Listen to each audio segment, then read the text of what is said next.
De bouw van de nieuwe sportterreinen in het Tolhuispark is al een skoftje los, maar waar zit de midden waar daarvoor het officiële startschot doen? Ja, het mooiste is dat er allerlei verschillende sporten bij elkaar komen op één sportcomplex. Je hebt vaak een complex waar alleen voetbalvelden te vinden zijn of alleen hockeyvelden te vinden zijn. Maar juist als je meerdere sporten op één locatie samenbrengt, dat is prachtig. Dat is het mooiste, dat geeft de mooiste dynamiek op zo'n sportpark. De vraag is alleen of de tennisclub ook akkoord gaat met haar nieuwe stekje. Waar zit de jong, nemen zij daar een besluit over. En ik ga ze uitnodigen om daarna komend weekend met elkaar in gesprek te gaan. Om te jaren, tot we de 80 jaar uit komen kennen.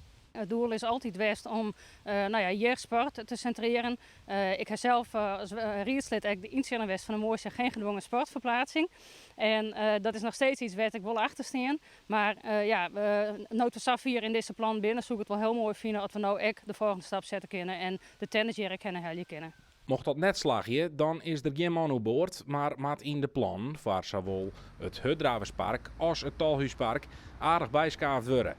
Even waarom naar het officiële startschot. Slijver die is grutsk op hoe het alles verder te staan kwam is. Er is naar mijn gevoel reordening aan iedereen, aan alle gebruikers en omwonenden. En ik had het idee dat we echt bezorgd hebben, meisjes en ik mijn vakgangers, om er echt een hartstikke twee mooie parken van te maken.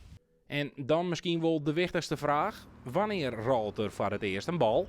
We verwachten dat de eerste velden in gebruik genomen kunnen worden ergens in het voorjaar volgend jaar. Dus het voorjaar van 2024.